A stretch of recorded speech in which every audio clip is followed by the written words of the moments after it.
The tragedy of 911 Season 1 Episode 5 explains why he's so closed off from his co-workers, and why he takes each save and loss so personally.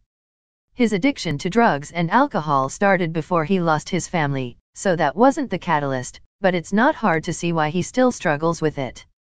It's hard enough to stay sober when you have a good support system, but all he has is his priest until he starts letting some people in and opens up about his past.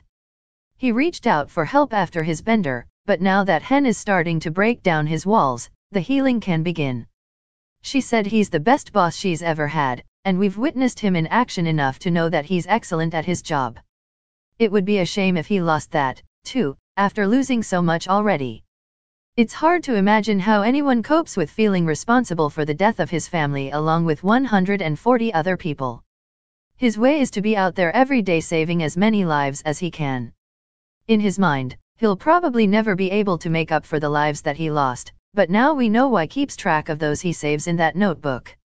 Hopefully, someday he'll be able to find peace, and maybe even have a shot at happiness again. In happier news, Abby finally got to meet Buck. The situation surrounding it wasn't very pleasant, but since her mom was found safe and sound, we can call it a win. It was pretty funny when he initially mistook Carla for Abby.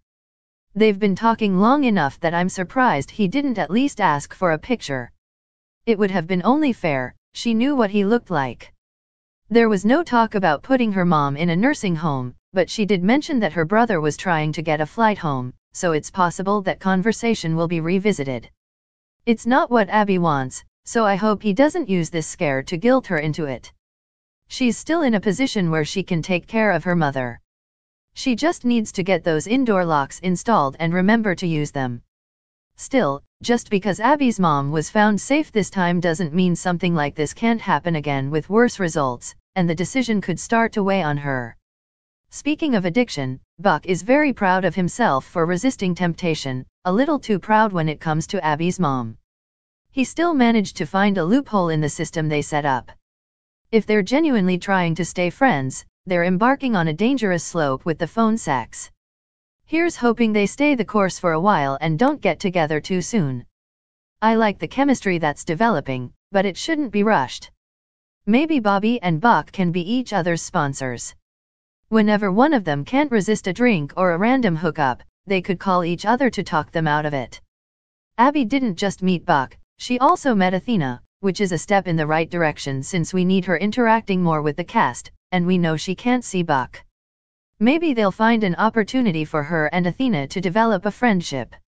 It's not like Athena has anything better to do while on suspension. Athena has Hen, but Hen is currently preoccupied, as well. What will she decide to do? She's apparently leaning towards helping her ex get parole, but her wife doesn't appear to be on board with that decision.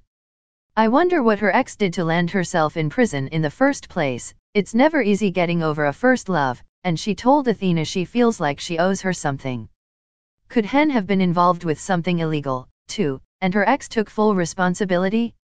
It's unclear if whatever landed her in prison happened while they were still together, but that's the feeling I get. Maybe if Hen speaks at the parole hearing, she'll feel her debt is paid, and they can all move on with their lives. But, being that this is a drama, that's probably not going to happen, especially considering there is a kid involved. What do you guys think? Will Hen speak at the parole hearing on her ex's behalf? Will Abby and Buck be able to stick to their phone rule?